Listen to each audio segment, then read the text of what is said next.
안녕하세요. 저는 서울에서 작은 찻집을 운영 중인 60대 여성입니다.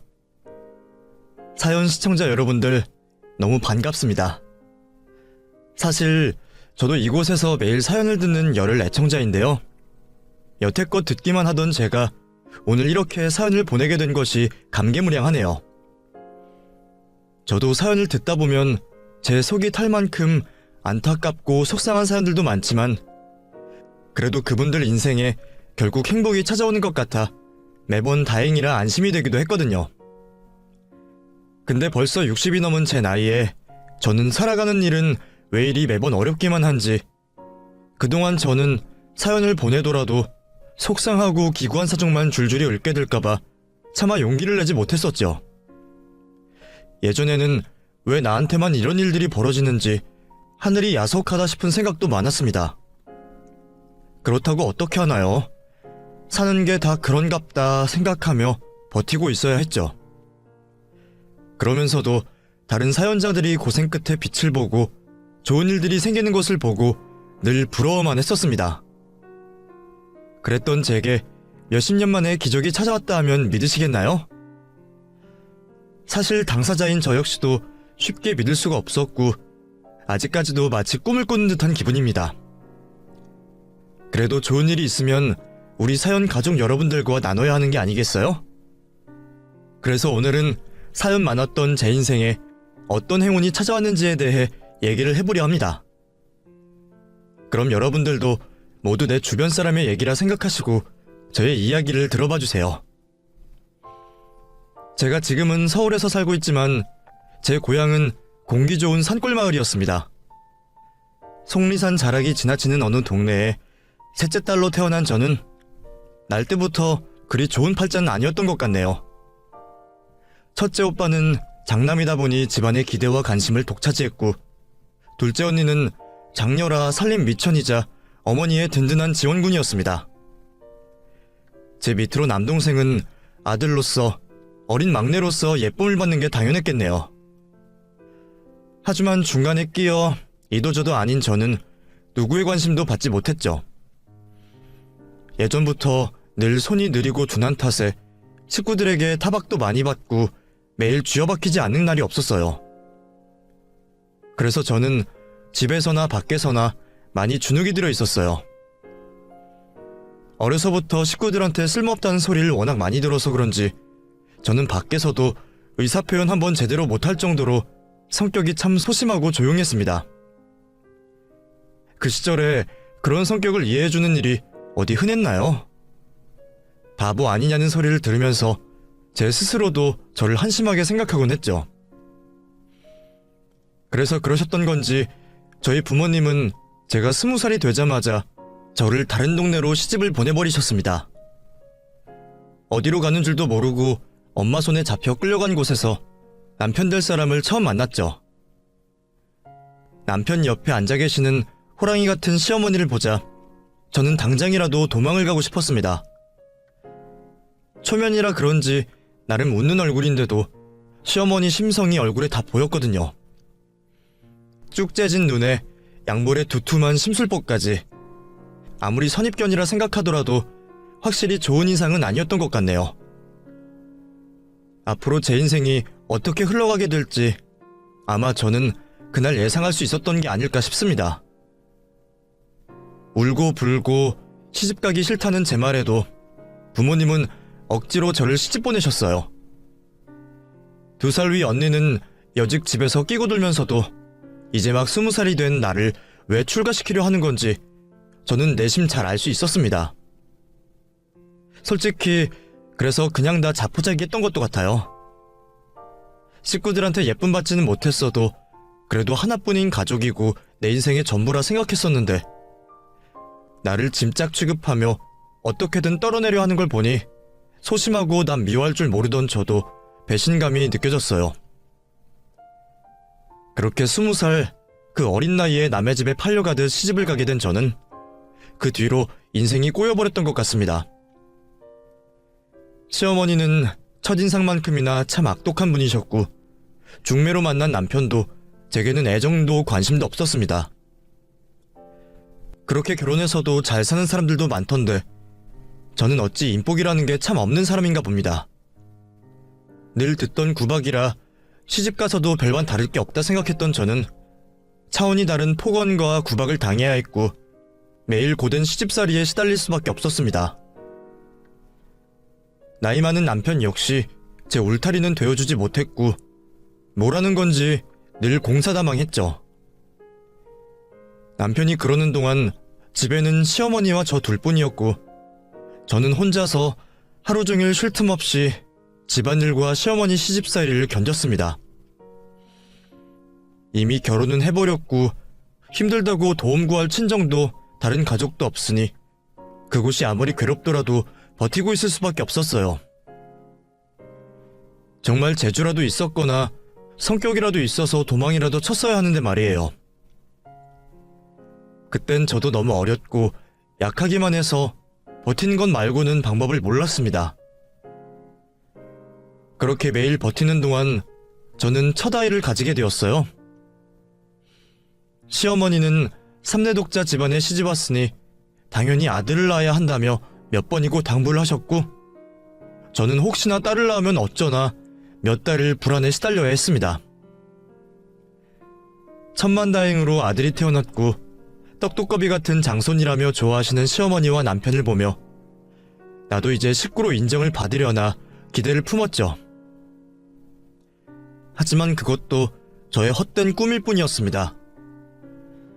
아들도 생겼으니 이제는 나돌지 않고 집에 붙어있을 거라 생각했던 남편은 여전히 집을 등지고 살았고 제가 출산을 한 뒤에는 오히려 그게 더 심해졌어요.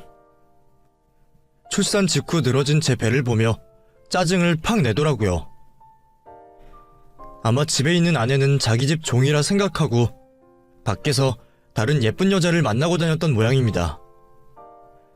시어머니는 남편의 방황에도 늘 당연하게만 생각하셨고 다 알면서도 참고만 있던 저는 결국 뒤통수를 맞고 말았네요. 우리 아들이 겨우 3살 되던 해에 남편은 밖에서 여자를 데려왔습니다. 기고만장한 꼬라지로 나를 깔보는 그 여자 앞에서 저는 바보같이 주눅이 들고 말았어요.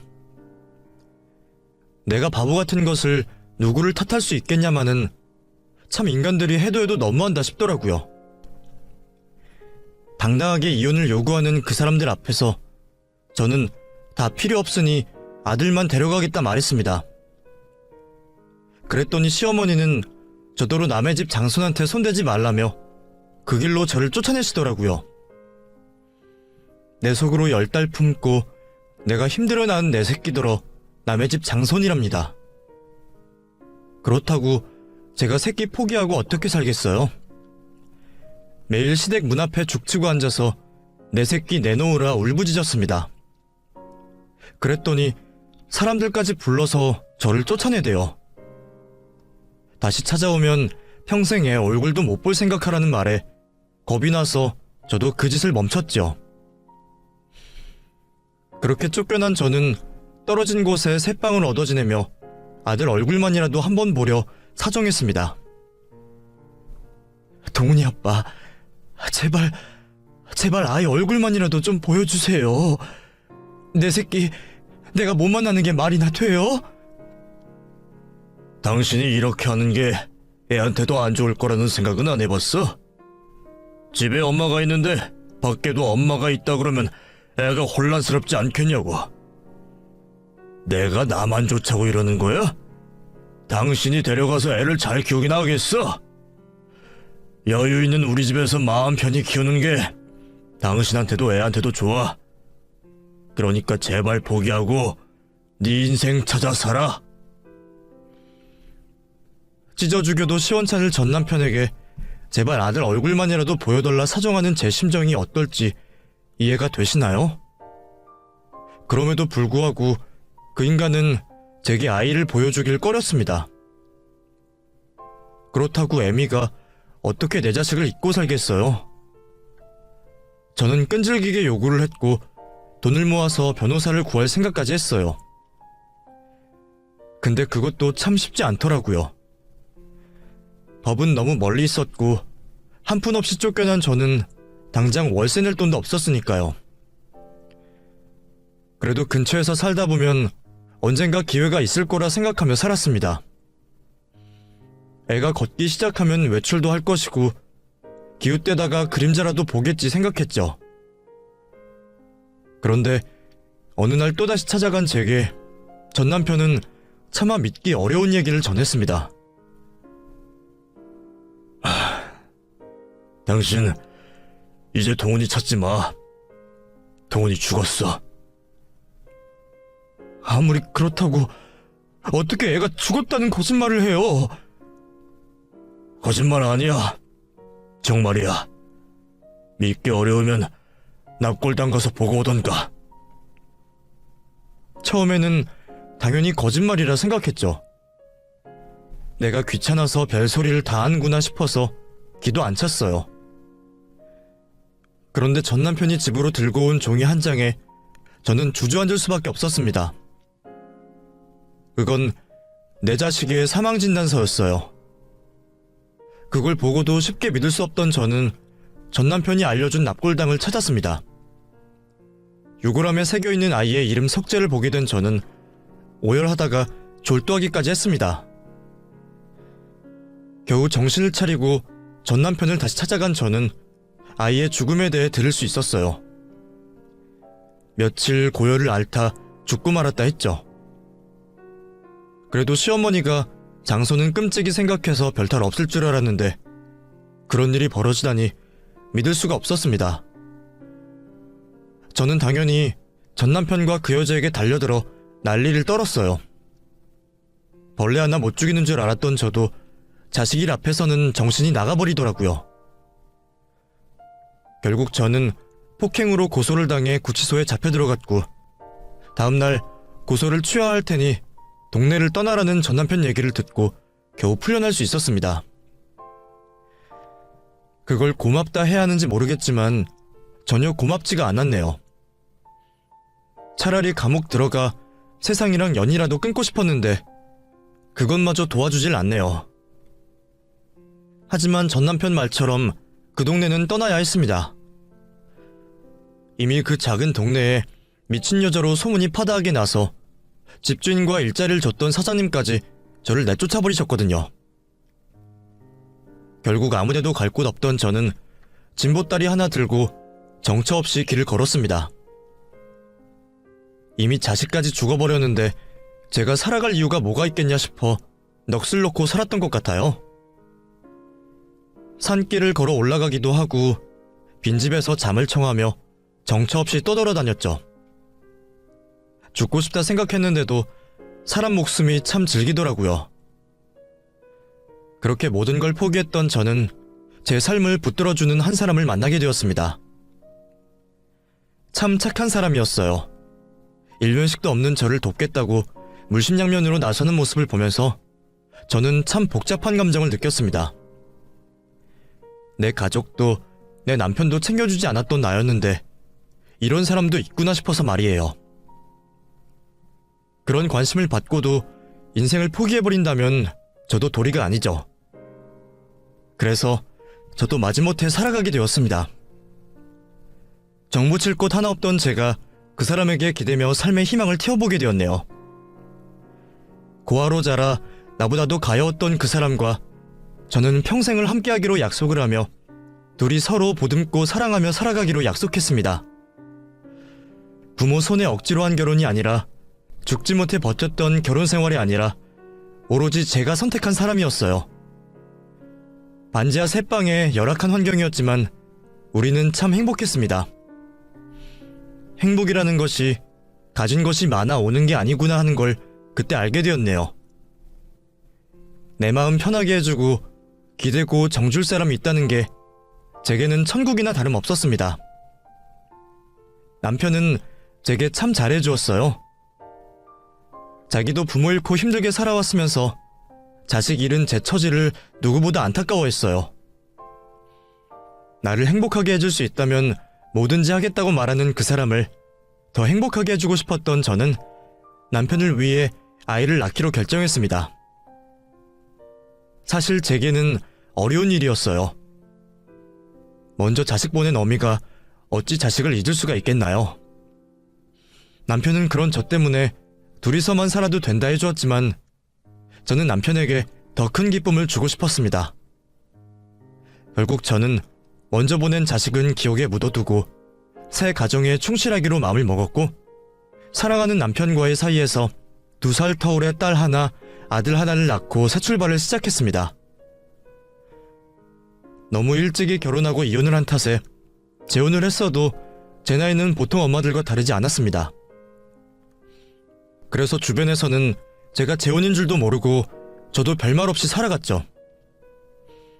물론 자식들 키우면서 내 손으로 못다 키운 동훈이 생각이 매일 났지만 지금 기르는 자식들 위해 애써 잊으려 노력했습니다. 그래도 어쩔 수 없이 보상 심리 같은 게 있더라고요. 동훈이한테 못해준 만큼 민정이 민철이한테 더 해주고 싶었고, 그래서 더더욱 열심히 살아야만 했습니다. 밖에서 일하는 남편 출근을 보내놓고 저는 시장이나 식당에서 일을 했어요. 저나 남편은 배운 것 없고 가진 것 없었지만 그만큼 남들보다 더 열심히 살았습니다. 그렇게 해야 내 자식들에게 해줄 수 있는 게 하나라도 더 생기니까요. 그래서 없는 형편에 무리해서 서울 근교까지 이사도 갔고 애들 좋은 환경에서 키우려고 무척 애를 썼죠. 물론 그만큼 드는 돈은 많았지만 그건 우리가 좀 더 고생하면 될 일이었습니다. 사실 저는 내 몸 힘든 건 상관없이 참 열심히 살아왔습니다. 꾸준히 일하면서 모욕도 당하고 별소리 다 듣고 살았지만 제발 내 자식들만큼은 구김없이 크기를 바라며 해달라는 것 있으면 최대한 해주려 그렇게 키웠어요. 애들이야 그런 부모 마음을 다 아는진 모르겠지만 부모 입장에서는 늘 못해줘서 아쉬움이 더 클 뿐이었죠. 열심히 벌어서 애들한테 드린다 하더라도 우리가 넉넉한 집안도 아니고 갖고 싶다는 걸 다 해주진 못했으니까요. 부족한 것 없이 해준다고 생각하는데도 철 따라 유행이 얼마나 빠른 건지 애들이 반 애들 다 하나씩 가지고 있다며 이거저거 해달라는 소리를 들을 때면 또 떼를 쓴다 화가 나기보다 그 돈 벌려면 부업이라도 더 구해야 하는 건가 걱정이 먼저 들었습니다. 엄마, 나 신발 사줘. 신발? 몇 달 전에 새 신 샀잖아. 신발이 그새 달았어? 아니, 요즘 유행하는 거 있단 말이야. 그거 사줘. 그건 얼만데? 한 10만 원 안 할걸? 돈 주면 내가 알아서 살게. 돈만 줘. 10만 원? 아니, 무슨 신발이 그렇게 비싸? 저번에 산 신발도 유행하는 거라며 비싸게 줬잖니. 그건 너무 늦게 사줬잖아. 유행이 벌써 지나갔단 말이야. 유행 지난 거 신고 다니면 애들이 얼마나 놀리는 줄 알아? 엄마 왕따 몰라? 요즘에는 그런 걸로 왕따 당한다고. 엄마는 자식이 그런 취급 당했으면 좋겠어? 그러니까 제발 하나만 사줘. 다른 집 부모들은 애들이 때를 쓰면 다 들어주는 건지 혼을 내는지 모르겠지만 저는 혼은 내질 못했어요. 물은 제 성격이 어디 자식들 앞이라고 달랐을까요? 그래서 그런지 저는 차마 애들한테 매 한 번 들질 못하겠더라고요. 어쩌면 부족한 부모라 늘 미안한 마음에 자식들을 따끔히 혼내지 못하고 나무라지 못했던 건가 하는 생각도 드네요. 그래도 애들 아빠가 엄할 땐 엄한 사람이라 제 대신 매도 들고 혼도 냈죠. 저도 애들이 혼나야 할 때는 매를 들진 않았어도 무릎 꿇고 손들게 시키고 반성문도 쓰여봤어요. 혼날 때야 애들도 잘못했다 하고 저도 그만하면 버릇없이 키우지는 않았다 싶었는데도 참 자식이라는 게 내 마음 같진 않은 것 같네요. 점점 머리가 자랄수록 애들을 대하는 게 버거워지고 애들은 제 품을 벗어나는 듯 보였습니다. 우리 형편에 벅찰 만큼 해주고도 늘 불평불만만 들었고 어쩔 때는 없는 살림에 왜 애를 낳았냐며 타박하는 소리도 들었네요. 공부 못하는 것도 다 부모 탓이고 친구 못 사귀고 애인 못 사귀는 것도 다 부모 탓이네요. 애들도 속상하고 짜증스러워서 하는 말이라는 걸 알면서도 듣는 제 가슴은 찢어지는 것 같았습니다. 그래도 제 눈에는 여전히 아이 같고 눈에 넣어도 아프지 않은 자식들이었습니다. 내가 다 받아줘도 되니까 내 앞에서는 평생 아이들처럼 어리광 부리고 엄마를 찾았으면 좋겠다 생각했어요. 엄마들은 다들 그런 마음 아닐까요? 대학생활 힘들다, 취업이 힘들다는 얘기에 못난 부모 만나서 니들이 고생이 많다 그 생각만 했고, 겨우 취직해서 회사 생활에 시달린다는 얘기를 들을 때는 내가 가서 일이라도 도와주고 싶었죠. 그렇게 사회생활도 하고 자기들 앞가림도 하게 된 자식들은 힘들 때면 여전히 부모를 찾았고, 저는 제 힘이 닿는 한 열심히 돕고 싶었습니다. 내가 몇 살 때까지 기력이 있을진 모르겠지만 죽기 전까지는 자식들한테 손벌리지 않고 내 힘으로 먹고 살 거라 생각했습니다. 근데 나이 먹어가는 건 참 서러운 일이었어요. 기력은 점점 떨어지고 일을 하다 보면 여기저기 아픈 곳이 많았죠. 늙어가는 게 어디 저뿐이었겠습니까? 내 남편 또한 함께 시들어가는 신세였으니 말이에요. 그런 걸 생각해서 제가 더 챙겼어야 하는 건데 제가 참 나쁜 아내였습니다. 남편의 몸이 어떤 줄도 몰랐으니 말이에요. 조만간 큰애 상견례 날짜를 잡자며 사위 될 사람이 얼마나 괜찮은지 두고 보겠다며 웃던 사람이었어요. 그런데 그 사람이 애들 결혼식도 못 보고 가버릴 줄은 정말 몰랐죠. 그런 남편을 먼저 보낼 수 없던 저는 가슴이 찢어지는 듯 아팠습니다. 남편이 마지막 가던 길에 제가 이런 얘기를 했었어요. 여보, 나를 선택해줘서 고마워. 그동안 나 같은 놈이랑 사느라 고생 많았어. 애들 다 키워놓고 이제서야 당신이랑 여유있게 지내려나 했더니 불쌍한 당신 혼자 두고 가서 어째? 여보, 외로웠던 내 인생에 당신 만난 건 정말 큰 행운이었어. 당신 덕분에 내 반평생이 무척이나 행복했어. 당신이나 나나 그동안 참 열심히 살았지. 애들 키우느라 희생한 것도 많았고 늘 나랑 애들만 챙기던 당신이었던 거 잘 알아. 그러니까 당신도 이제는 당신만 생각해. 자식들 다 키워놨으니 걱정 말고 나 없어도 스스로 잘 챙기라고. 그래야 나도 편히 눈을 감을 것 같아. 남편의 마지막 부탁은 자신도 자식들도 아닌 바로 저였습니다. 남겨진 두 자식보다 제가 걱정이 크다는 남편은 정말 끝까지 제 걱정만 하다 갔어요. 저도 평생 내 편이었던 남편을 보낸 뒤로는 도저히 다시 일어날 자신이 생기지 않았습니다. 그럴 때 애들이라도 옆에 있어줬으면 참 좋았을 텐데 말이에요. 그런데 다 큰 자식들은 다들 지 앞가림하기 바쁘더라고요. 섭섭해하면 안 된다는 걸 알면서도 혼자 찬물에 밥 말아먹고 있을 때면 부쩍 남편 생각이 들어 울적해졌습니다. 우리 남편이 그걸 봤으면 이제 애들 챙기지 말고 스스로 알아서 챙기라 했을 텐데 이제는 나한테 그런 말 해주는 사람도 없네요. 애들도 아빠 죽고 많이 힘들 테니 다 같이 모여 위로하고 위안받으면 좋을 텐데 애들은 다 만나고 있는 짝이 있어서 그런지 제가 필요 없었던 모양이에요. 야속한 자식들은 어미가 어찌 사는지 관심도 없고 늘 자기들도 힘들다 바쁘다는 얘기뿐이었습니다. 그리고 금세 시집장가들을 가버렸네요. 사실 큰애는 남편이 죽기 직전에 결혼 얘기가 오가던 중이라 이해는 합니다. 그래도 하나뿐인 엄마를 불쌍하게 생각하면 좀 미룰 수도 있지 않았나 생각했는데 섭섭해하는 기색을 숨기며 말하는 제게 딸애가 그러더라고요. 엄마가 이런다고 죽은 아빠가 살아 돌아와? 산 사람은 살아야지. 이럴수록 엄마만 더 힘들어. 암튼 나 올해 안에 시집 가야 하니까 돈 좀 도와줘. 알겠지? 섭섭해서 한숨이 깊게 나왔지만 딸의 말도 맞는 말이었죠.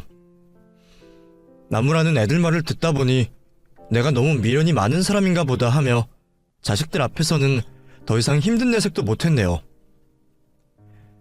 사실 힘들 새도 없었어요. 남편도 없는 마당에 나 혼자서 애들 시집장가를 어떻게 보내나 그 걱정도 많이 들어서 말이에요. 남편 없다고 무실당하진 않을지 싶기도 하고 돈 때문에 괜히 가족들 기죽게 하진 않을지 걱정이 제일 컸죠. 결혼해서 나가면 이제 더 해줄 것도 없을 텐데 마지막 기회에 애들한테 해줄 만큼 해주자 싶더라고요. 안 그래도 아들은 남자인 지가 집은 해가야 한다며 닭다리였고 딸애는 아들 딸 차별 하나 난리를 부려 똑같이 해줄 수밖에 없었죠. 물론 여유는 없었지만 있던 것 다 털고 남편이랑 내 식구 살던 집 팔면 넉넉하진 않아도 부족하지 않게 해줄 수 있겠다 싶었어요. 어차피 나 혼자 남은 인생 재산 쥐고 있어봤자 뭘 하겠나 싶었던 저는 살던 집을 팔고 작은 집으로 이사를 가면서 있던 재산 다 털어서 결혼하는 자식들에게 공평하게 나눠주었습니다. 그마저도 그 돈으로는 빠듯하다며 툴툴거리는 자식들이었지만 저도 그게 최선이었어요. 그래도 내가 그렇게까지 해줬으면 자식들도 엄마 마음을 이해해줄 줄 알았습니다. 아무리 엄마의 사랑이 대단한 거라 하지만 저도 사람인데 어떻게 주기만 하고 살겠어요. 노후 준비 안 되어 있고 남은 돈 하나도 없는 걸 알면 못해도 가끔은 불쌍한 어미를 챙길 줄 알았죠. 하지만 각자 가정을 꾸린 자식들은 지 가정이 생겨 그런지 나이 든 엄마를 잊어버렸습니다. 민철아, 추석에 올 거지? 새아가는 잘 지내니? 바쁜 건 안다만 네 누나도 너도 통 연락이 없네. 바빴어요. 아시잖아요. 아무리 바쁘더라도 몸은 잘 챙겨라. 가끔 엄마도 좀 찾아오고, 응? 중소기업 다니는 저희 신세 먹고 살려면 바쁘게 살아야죠. 그런 여력이 어딨어요. 이번 추석에도 못 갈 것 같아요. 너무 피곤해서 좀 쉬려고요. 그래? 그래. 바쁘다면 어쩔 수 없지. 하긴 집도 좁아서 니들 와도 뭘 못하겠네. 그래. 엄마가 바쁜데 괜히 귀찮게 굴었구나. 미안하다. 쉬어라. 민정아, 잘 지내니? 너도 많이 바쁘지? 혹시 이번 추석에 어쩔 건지 궁금해서 말이야. 민철이는 바빠서 어려운가 본데 너희는 어떠니? 민철이 못 온대? 잘 됐네. 엄마, 우리 그냥 다음에 보자. 사실 나 이번에 시부모님 모시고 여행 다녀올까 싶어서. 남편이 적금 탔다고 다 같이 여행이나 가자 그러네? 그래? 시부모님이랑 잘 지낸다니 다행이네. 엄마, 설마 섭섭한 건 아니지? 그래. 엄마는 괜찮아. 니들만 잘 지낸다면 다 좋지. 그래. 엄마 걱정은 하지 말고 조심히 잘 다녀와라. 끊을게. 아쉬운 소리 들으려 전화했던 건 아닌데 매번 그런 식이다 보니 저도 점점 애들한테 전화 한 번 걸기가 어려워졌습니다. 그렇게 가끔 소식만 주고받으며 그냥 나 혼자서라도 외로움을 달래보려 애를 썼죠. 그런데 사실 외로울 새도 없긴 했어요. 노후 준비가 안 되어 있던 저는 남들 놀러 다닐 때 놀지도 못하고 일을 해야만 했습니다. 나이 때문에 정직원 채용이 어렵다 보니 오히려 전보다도 더 바쁘게 살아야 했거든요. 그래도 일을 시켜라도 주는 게 어딘가 싶어 더 열심히 했습니다. 낮에는 식당에서 일을 하고 밤에는 병원 청소를 하면서 바쁘게 지냈어요. 그렇게 건강 챙길 새 없이 살아서 그런지 결국 병이 오고 말았죠. 처음에는 돈 걱정에 병원 갈 생각도 못했는데 병원 청소하면서 친해진 동생이 이상할 때는 무조건 검사를 받아봐야 한다 해서 억지로 떠밀려서 검사를 받게 되었어요. 그 동생은 그 병원에서 가족을 오랫동안 간병하던 환자 보호자였는데 오며 가며 인사를 주고받다가 어느새 언니 동생하며 지내게 된 사이였습니다. 사실 내성적인 제게 먼저 말을 걸어주고 챙겨주는 아주 고마운 동생이었죠. 자식들도 궁금해하지 않는 제 소식을 궁금해하고 그때도 제가 피로해 보인다면서 검사를 받으라 말해줬던 거였어요. 덕분에 저는 암을 초기에 발견을 할 수 있었고 지금도 그 동생에게는 너무나 고맙네요. 암이라는 얘기에 많이 놀라고 무섭긴 했지만 의사 선생님도 치료만 제때 받으면 큰 걱정 없을 거라 하셔서 천만다행이었어요. 하지만 다행인 것과 달리 저는 돈이 가장 걱정이었습니다. 지금껏 애들한테 다 내주고 힘들게 지내다 보니 매달 나가는 보험비가 아까워서 보험을 해지해버렸거든요. 솔직히 나는 건강 빼면 시체다 싶어서 설마 아플 거라는 생각은 못했는데 결국 제 생각이 짧았네요. 수술비는 지원금이 나온다니 다행이었는데 수술비보다는 항암하고 입원 치료비가 걱정이었어요. 게다가 치료를 시작하면 일을 하지 못하게 되니 당장 생활비도 걱정이었네요. 혼자 돈을 어찌해야 할지 걱정하던 저는 결국 자식들에게 연락을 했습니다. 부담스럽기는 하겠지만 애들이 십시일반 한다면 그 정도는 도와주지 않을까 생각했거든요. 그런데 애들은 제 부탁을 단칼에 거절하더군요. 지들한테 다 내어준 저한테서 이제 더 나올 게 없다 싶어서 그런 건지 못 주겠다는 겁니다. 민정아, 엄마 암이래. 그래도 다행히 치료받으면 나을 수 있대. 근데 너도 알다시피 엄마 보험도 해지하고 당장 돈이 없잖니.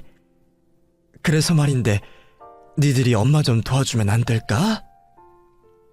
엄마, 우리도 힘들어. 그리고 왜 딸한테 그래? 민철이가 우리 집 장남이잖아. 민철이한테 얘기해봐. 당연히 아들에게도 부탁을 했지만 지 누나랑 별반 다르지 않더군요. 누나는 뭐하고 나한테 그래? 엄마, 우리 힘든 거 뻔히 알잖아. 근데 엄마가 정말 돈이 한 푼도 없어서 그래. 니들 다 주고 남은 게 없잖니. 엄마, 설마 결혼할 때 그거 좀 도와준 걸로 생색 내려고 그러는 거야? 그 돈이 뭐? 우리 결국 대출 껴서 집어넣었어. 그거 죽을 때까지 갚아야 해. 그런데 이런 와중에 엄마를 어떻게 도와줘? 엄마 너무한 거 아니야? 우리한테 별로 해준 것도 없으면서 이제 와서 도와달라 그래? 우리라고 돈이 없다고. 나중에 물려받을 유산도 없는데 우리라고 별 수 있어? 제발 이러지 말자. 앞으로 이런 전화는 하지 말았으면 좋겠어. 아무튼 치료는 잘 받아. 괜히 전화를 했다 싶었습니다. 얘들이 내가 힘들어 낳은 내 자식들이 맞는 건지 그래도 해줄 만큼 해줬다 생각했는데 이런 대접을 받게 되네요. 그제서야 남편이 제게 했던 그 말이 떠오르더라고요. 나도 모른 척하고 나나 챙길 것을 탈탈 털어 해줬더니 자식들에게 버림이나 받게 되었네요. 자식들에게 팽당한 저는 속이 너무나 상해서 딱 죽고 싶은 심정이었습니다. 이런 꼴을 볼 줄 알았더라면 남편 죽었을 때 따라갔어야 했다 싶네요. 결국 저는 될 대로 되라는 심정으로 치료를 포기하기로 했습니다.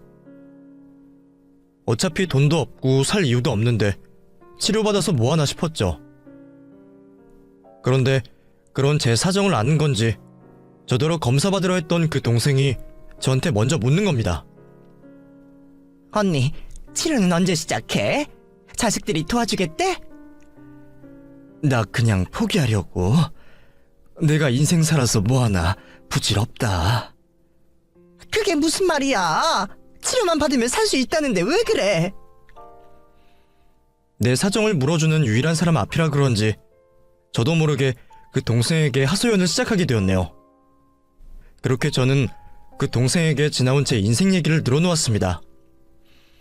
자식들에게 다 해주고도 남보다 못한 취급받은 제 신세와 남편 만나기 전에 결혼 잘못해서 별꼴 다 보고 자식까지 잃은 기구한 사연까지 다 얘기했죠.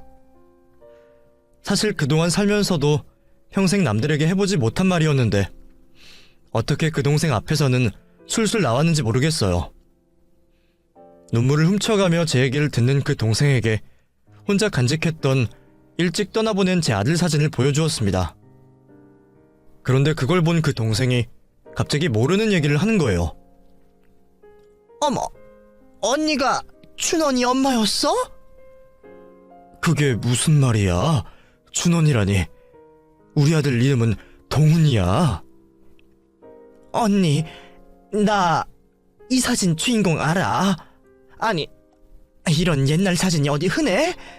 그러고 보니 두 사람 닮은 것도 같고 분명 이름은 다르지만 내가 아는 그 사람이 맞는 것 같아. 준원이라는 사람이 누구인지 모르겠지만 그 동생은 확신을 가지며 저를 그 사람에게 데려갔습니다. 동생 손에 끌려간 곳에 앉아있던 한 청년은 내 아들이 살아있다면 꼭 그렇게 자랐을 것처럼 생겨있었고 저는 머리로는 아니라고 생각하면서도 저도 모르게 기적을 기대하고 있었더라고요.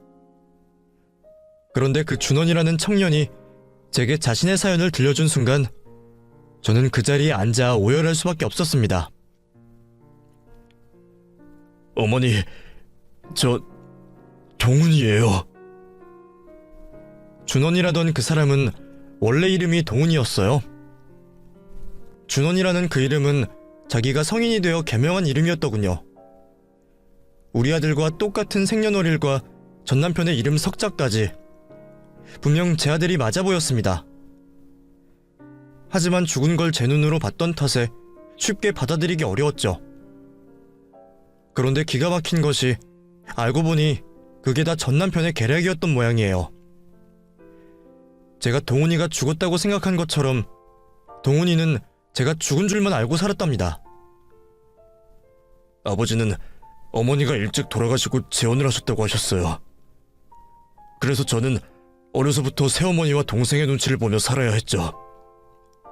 물론 할머니와 아버지가 살아계실 때까지는 괴롭힘도 없었고 별 문제 없었지만 그 뒤로는 정말 힘들었어요.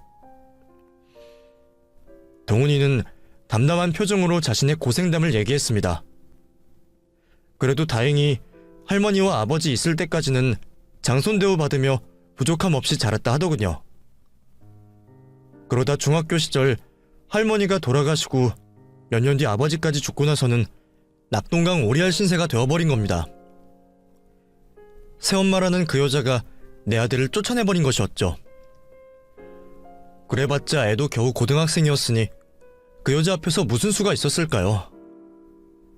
결국 부모 잃고 집에서 쫓겨난 아들은 그 뒤로 혼자 길거리를 전전하며 가진 고생을 해야 했습니다. 내가 살아있다는 것만 알았어도 혼자 그 고생은 안 했을 텐데 애가 아무것도 모르고 그 고생을 했다는 얘기에 저는 가슴이 찢어질 것 같았죠. 그래도 다행히 좋으신 분들 만나서 거처도 구하고 일자리 얻어서 다행이었다는데 짧은 시간 너무 할 말이 많아서 다 듣진 못했지만 아이가 일찍부터 온갖 고생하며 혼자 세상을 견뎠다는 건 잘 알겠더라고요. 그래도 다행히 고생 끝에 낙이 있었습니다. 어려서부터 경험한 게 많았던 덕분에 일찍이 자기 일을 시작해서 사업으로 자수성가할 수 있었다네요. 그래서 지금은 40도 안 된 나이에 성공하여 가진 것도 많고 혼자 쓰기에는 분에 넘쳐 여기저기 기부도 많이 한다 하더라고요. 제가 병원에서 만난 그 동생과도 그런 인연으로 만나게 되었고요. 제 아들에게 도움받은 적이 있던 그 동생은 제 아들의 안타까운 사연을 알고 있었고 어릴 적 사진도 본 적이 있었답니다. 그래서 제가 보여준 사진을 보고 단박에 알아봤던 거였어요. 그 동생한테 참 여러 번 은혜를 입었네요. 그 동생 덕에 암도 일찍 발견했고 죽은 줄만 알았던 아들을 몇십 년 만에 되찾을 수 있었잖아요. 게다가 제가 아들 앞에서 제 사정 얘기를 못할 걸 알았던 건지 치료가 급한 제 얘기를 전해서 아들이 저를 돕겠다고 나섰어요. 솔직히 아들한테 미안해서 말하지 못했던 건 사실인데 또 아들을 어렵게 만난 상황에 내가 죽을 수가 없겠더라고요. 결국 저는 아들의 도움을 고맙게 받기로 하고 치료를 시작하게 되었습니다. 대강의 내 사정을 눈치챈 동훈이는 나와 같이 집을 찾더니 기울어져가는 내 집을 보고는 그날 당장 짐을 챙겨 자기 집으로 데려갔어요. 어머니, 저 혼자 살던 집이라 좁고 불편하신 게 많겠지만 당분간 이사갈 때까지만 좀 이해해주세요. 제가 어머니 모시고 살 집 하루빨리 구해볼게요. 아니, 이 집이 어디가 작다는 거야? 내 평생 이렇게 좋은 집에 살아본 적이 없는걸. 내가 너한테 해준 것 하나 없는데 이런 호사를 누려도 되는 건지 모르겠다. 미안하다, 동훈아. 미안해. 어머니, 또 우세요? 이제 울지 마세요. 저를 낳아주신 것만으로 감사한 건데 어떻게 해준 게 없다고 미안해하세요. 오히려 저야말로 어머니를 더 일찍 찾지 못해 죄송하네요. 제가 여태 못했던 만큼 다 해드릴 테니까 앞으로는 아무 걱정하지 마세요. 그러려면 우선 당장은 치료에 집중하시고요. 어머니, 앞으로 우리 행복하게만 지내요. 예? 자식 앞에서 눈물 보이면 안 되는 걸 알면서도 미안하고 죄스러운 마음에 하염없이 눈물이 흘러내렸습니다. 동훈이는 못난 애미라도 좋은 건지 치료 무사히 잘 받고 100살까지 오래오래 살으라며 제게 지극정성을 다했어요. 덕분에 저는 1년간 항암 치료를 받으면서 힘든 줄도 몰랐습니다. 아들 덕분에 치료도 무사히 잘 끝냈고 앞으로는 정말 동훈이와 행복한 일만 남았다 싶었어요. 자기 돈이 다 내 돈이라며 앞으로 남은 제 평생을 책임지겠다 하더군요. 그리고 나와 자신을 이어준 그 동생에게 은혜를 갚겠다며 앞으로의 치료비 전액을 지원해 주었고요. 사실 내가 갚아야 하는 은혜인데 내 아들이 내 대신 고생을 하네요. 같은 자식인데도 어쩜 그렇게 다른 건지 내가 다 해준 그 애들은 나를 모른 채 하고 내 손 못한 자식은 나를 이렇게까지나 생각하네요. 그래서 저는 동훈이를 위해서라도 돈 때문에 어미를 버린 그 자식들과 모진연을 끊기로 했습니다. 솔직히 부모가 먼저 자식과 연을 끊는 게 참 어려운 일이다 싶었는데 이번에는 애들이 도와주더라고요. 나는 죽을 때까지 절에 들어가 살 테니 연락하지 말라는 말에 제 사정을 궁금해하지도 않고 묻지도 않았습니다. 그래도 30년 넘게 키운 자식들인데 어쩌면 이럴 수가 있는지 한스럽기도 했지만 저한테는 이제 동훈이보다 더 중요한 일은 없었기에 다행이라 생각했죠. 내가 정말 100세까지 살 수 있을진 모르겠지만 제 남은 세월은 동훈이한테 바치려 마음먹었습니다. 그런데도 저는 또 아들에게 받게만 되네요. 제가 고생한다고 일도 그만두게 하고 호강만 시켜주던 아들은 적적해하는 저를 위해 예쁜 가게를 차려주었어요. 내 평생의 소원이 예쁜 찻집 차려서 우아하게 사는 거였는데 그 소원을 들어주었네요. 덕분에 저는 요즘 매일 향긋한 차향기를 맡으며 재미있게 잘 지내고 있습니다. 그리고 조만간 며느리를 보게 되었어요. 동훈이도 저처럼 행복할 줄 모르고 외롭게 살아왔는데 저를 만나고서야 행복을 찾아볼 생각이 든다 하더니 자기를 꼭 닮은 아가씨를 데려왔더라고요. 동훈이는 저와 달리 복이 많은 아이이니 좋은 사람을 만났을 거라 생각합니다. 그래서 저는 앞으로도 그 두 아이들을 위해 더 열심히 살아가려 생각 중입니다. 한 가지 다행인 것을 말씀드리면 신기하게도 인연 끄는 그 자식들 걱정이 그리 들지 않네요. 처음엔 내가 모질게 못하면 어쩌나 걱정이었는데 스스로도 다행이다 싶습니다. 혹시나 동훈이한테 불똥 튈 일은 만들지 않아야 하니 더 조심하려 하고요. 여기까지가 길고 긴 제 60인생이었습니다. 어쩌면 참 바보같이 살았다 생각하시겠죠. 저도 제가 답답하지만 그래도 고생 끝에 낙이 와서 얼마나 다행인가 싶습니다. 복이 많은 우리 아들 덕분에 제가 이런 호사를 누리게 되었네요. 그럼 여러분도 제 남은 인생이 평안하기를 바라주세요. 감사합니다.